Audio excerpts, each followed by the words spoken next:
ہوں گے جو بمبئی دلی سے اس پروگرام کی خاطر چلے آئے ہوں گے۔ میرے دوستوں میں یہ جانتا اچھی طرح سے ہوں کہ کچھ لوگ ایسے ہوں گے جو 10 کلو 20 کلو 25 کلومیٹر کا سفر میرے دوستوں سائیکل چلا کے آئے ہوں گے۔ قسم خدا کی پروگرام کامیاب مجاہد حسنین حبیبی یا کوئی مقرر نہیں کرتا، خدا کی قسم کہہ رہا ہوں یہ سامعین پیارے ملتے ہیں تو پروگرام کامیاب ہو جاتا ہے۔ اگر آپ سننے والے نہ ہو تو رب کعبہ کی قسم کھا کے کہہ رہا ہوں بڑے سے بڑا مقرر 4 گھنٹہ بولنے والا 2 منٹ میں سمٹ کے پیچھے بیٹھ جائے گا، ہے کہ نہیں؟ اب چند لوگ بچے ہیں، آپ دیہات سے تعلق رکھتے ہیں، آپ وہ ہیں جو ایئر کنڈیشن کمرے میں نہیں بیٹھتے لیکن دھرتی کا سینہ پھاڑ کے حلال رزق نکالنے کا ہنر آپ کو معلوم ہے کہ نہیں؟ میں آپ کو بتانا چاہتا ہوں، ایک شعر سنانا چاہتا ہوں، دیہاتی شعر، جو کہ بھائی نہ ہم اردو میں نہ ہندی میں غزل کہتے ہیں، ہم تو بس آپ کی بولی میں غزل کہتے ہیں۔ جو امیری میں غزل کہتے ہیں کہتے ہوں گے، سچے شاعر تو فقیری میں غزل کہتے ہیں۔ تو بات سب تک پہنچ جائے وہ بات کی جائے۔ اب ایک شعر سے آزماتا ہوں، مزہ آ جائے تو قسم خدا کی جیسے آفتاب رہبر کو لے کے دوڑ رہے تھے تو مجھے بھی بتانا کہ مجاہد حسنین حبیبی ہم ایسی شاعری بھی سمجھتے ہیں۔ وہ اپنے گاؤں کی رسمیں نبھا کے سوتے ہیں۔ قسم خدا کی کل صبح میں جب اس شعر کو سننا اچھے انداز میں پھر کہو گے کہ کچھ سنا کے گیا۔ وہ اپنے گاؤں کی رسمیں نبھا کے سوتے ہیں، غریب لوگ چٹائی بچھا کے سوتے ہیں۔ اب سنیے گا، ادھر کے لوگ جو چونیاں مسکان مار رہے ہیں تھوڑا اٹھنیے میں تبدیل کر دیجیے، بول دیجیے سبحان اللہ۔ اب ایک شخص بیمار پڑ گیا ہاسپٹل کے اندر، اس کی بیمار پتنی نے کہا کہ اگر میں مر جاؤں گی تو تم کیا کرو گے؟ پتی نے کہا کہ بیگم میں پاگل ہو جاؤں گا۔ تو کہا کہ سچ بتانا دوسری شادی تو نہیں کرو گے؟ تو شوہر نے جواب دیا کہ بھائی پاگل کچھ بھی کر سکتا ہے، وہ شاید آس جا کے رہے گا، ہے کہ نہیں؟ بڑے تیز تراک لوگ ہیں آپ لوگ، سن لیجیے گا۔ وہ اپنے گاؤں کی رسمیں نبھا کے سوتے ہیں، غریب لوگ چٹائی بچھا کے سوتے ہیں۔ اور میرے دوستو شاعر سفر کرتا ہے دربھنگا کی سرزمی پہ، ایک فقیر کو دیکھا، ایک مزدور کو دیکھا، وہ تپتی چلچلاتی دھوپ کے اندر ہاتھ کا یوں تکیہ بنا کے سو رہا ہے اور کھراٹے کی نیند مار رہا ہے۔ کروڑ پتی لوگوں کو میں نے دیکھا ہے 10-10 ہزار کی گولیاں کھا کر نیند لینے کے لیے، لیکن نیند اسے میسر نہیں ہوتی جو مزدوروں کو میسر ہوتی ہے۔ مزہ کہاں سے آتا ہے؟ شعر دیکھیے، شاعر اس کو دیکھتا ہے قلم بند کرتا ہے۔ وہ اپنے گاؤں کی رسمیں نبھا کے سوتے ہیں، غریب لوگ چٹائی بچھا کے سوتے ہیں۔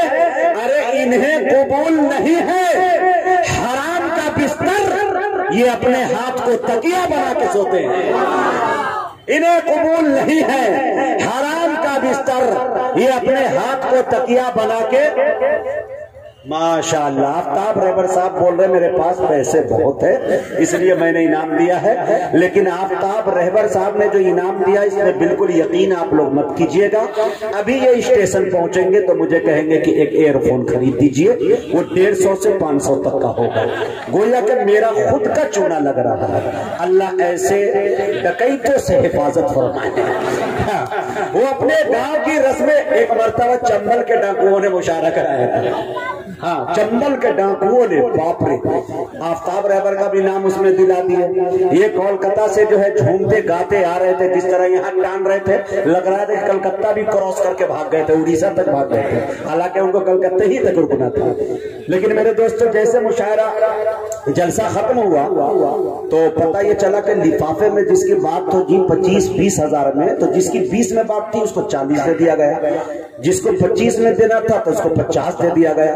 اب سارے شعراء مقرر جھومتے گاتے جا رہے تھے کہ ارے آج تو دنیا ہی ماشاءاللہ پلٹ گئی، ایسا تو کبھی دیکھا ہی نہیں۔ لیکن جیسے ادھر سے گزرے تو وادی زیزرا صحرا و بیابان کی طرف سے سناٹے میں سڑک کے کنارے دیکھا کہ کمیٹی کے سارے لوگ ایک تیز چھری لے کر کھڑے ہیں اور کہا کہ حبیبی صاحب، آفتاب صاحب، سب پیسے رکھتے جائیے اگر خیریت چاہتے تو، نہیں تو اس پار کروں گا اس پار نکال دوں گا۔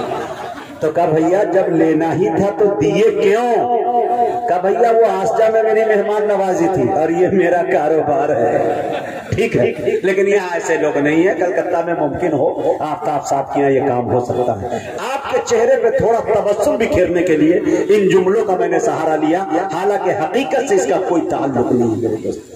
وہ اپنے گاؤں کی رسمیں نبھا کے سوتے ہیں، غریب لوگ چٹائی بچھا کے سوتے ہیں، انہیں قبول نہیں ہے حرام کا بستر، یہ اپنے ہاتھ کو تکیہ بنا کے سوتے ہیں۔ تمہارے شہر میں کتنے غریب کے بچے، آئے ہائے، تمہارے شہر میں کتنے غریب کے بچے سڑک پہ آج بھی پیپر بچھا کے سوتے ہیں۔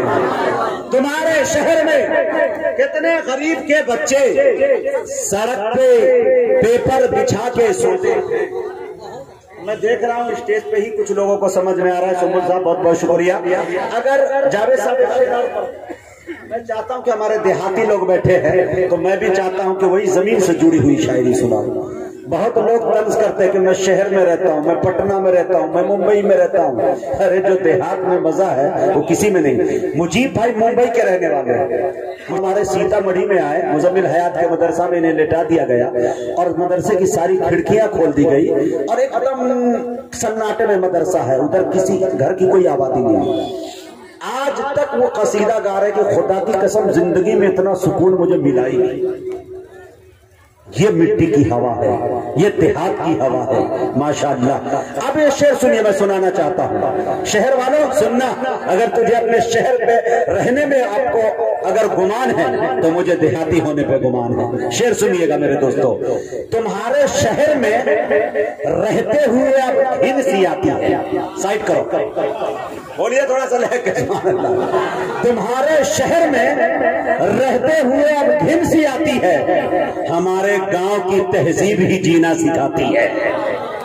اب سنیے گا دوستو، تمہارے شہر میں رہتے ہوئے اب گھن سی آتی ہے، اسی لیے ہمارے سیمانچل میں جب بھی پروگرام ہوتا ہے جتنے بھی ناظم آئے ہوں گے سب نقل میری کرتے ہوئے نظر آئے ہوں گے، لیکن مجمع خوب سمجھتا ہے کہ یہ لنگڑے کی نقل ہو رہی ہے لیکن مکمل نہیں ہو رہی ہے۔ اگر مکمل چاہتے تو ایک ٹانگ بھی توڑ لو، ہے کہ نہیں؟ اسی لیے میں اپنے ٹانگ ہی پہ زیادہ شعر کہتا ہوں۔ اسی لیے آپ لوگوں کی آواز ہے کہ مجاہد لاکھ کالا ہے مگر مغرور تھوڑی ہے، مجاہد لاکھ کالا ہے مگر بے نور تھوڑی ہے، اپاہج پاؤں سے ہے ذہن سے معذور تھوڑی ہے۔ مجاہد لاکھ کالا ہے مگر بے نور تھوڑی ہے، اپاہج پاؤں سے ہے ذہن سے معذور تھوڑی ہے۔ ارے ہزاروں میل کی دوری بتا کر کیوں ڈراتے ہو سچا عشق دل میں تو مدینہ دور تھوڑی ہے۔ ہزاروں میل کی دوری بتا کر کیوں ڈراتے ہو سچا عشق دل میں تو مدینہ۔ اب میں شعر سنا رہا تھا کہ تمہارے شہر میں رہتے ہوئے اب گھن سی آتی ہے، ہمارے گاؤں کی تہذیب ہی جینا سکھاتی ہے۔ زمانہ ہو گیا دادی کو چھوڑے قبر میں لیکن ابھی بھی ایسا لگتا ہے مجھے لوری سناتی ہے۔ زمانہ ہو گیا دادی کو چھوڑے قبر میں لیکن ابھی بھی ایسا لگتا ہے مجھے لوری سناتی ہے، اور پیشانی پر پسینہ دیکھ کر میں کانپ جاتا ہوں میری ماں بیٹھ کر چولہے پہ جب روٹی پکاتی ہے۔ پیشانی پر پسینہ دیکھ کر میں کانپ جاتا ہوں میری ماں بیٹھ کر چولہے پہ جب روٹی پکاتی ہے۔ دیہات کے اچھے لوگوں، میرے سچے لوگوں، میرے پیارے سامعین، ایک شعر نظر کرنا چاہتا ہوں۔ یہ شعر مجاہد حسنین حبیبی کا نہیں، میرے قلب میرے دل میں رہنے والے ایک اچھے دوست جناب جمیل اختر شفیق جو سیتا مڑھی سے تعلق رکھتے ہیں ان کا یہ شعر ہے۔ شاعر کیا بات کرتا ہے میرے دوستو، انداز کیا ہے سنیے گا میرے دوستو۔ تمہارے شہر میں رہتے ہوئے اب گھن سی آتی ہے، ہمارے گاؤں کی تہذیب ہی جینا سکھاتی ہے۔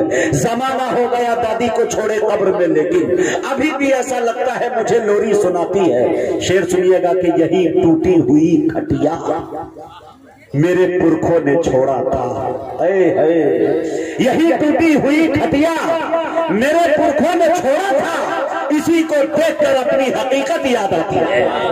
یہی ٹوٹی ہوئی کھٹیا میرے پرکھوں نے چھوڑا تھا، اسی کو دیکھ کر اپنی حقیقت یاد آتی ہے۔ بہت بہت شکریہ عنایت کرم نوازش، آپ نے مجمع کو سازگار کر دیا اور بہت اچھے موڈ میں آ گئے، نیند آپ کی غنودگی بھی دور ہو چکی ہے۔ آئیے نعت نبی کا سہارا لیتے ہیں اور آپ کے گاؤں کے ایک ایسے فرد کو آپ کے حوالے کرتے ہیں۔ ہم دیکھنا چاہتے ہیں کہ آپ کے دھرتی کا وہ سپوت، آپ کے دھرتی کا وہ لال آپ کے درمیان کتنا کامیاب ہوتا ہے، آپ ان کو کتنی محبتوں سے نوازتے ہیں۔ میں اس شعر کے ساتھ جناب حافظ شہزاد راہی سے گزارش کر رہا ہوں کہ سنبھلتا نہیں ہے ہمارے سنبھالے، بولیے سبحان اللہ، سنبھلتا نہیں ہے ہمارے سنبھالے، کرے تمہارا علاقہ تمہارے حوالے۔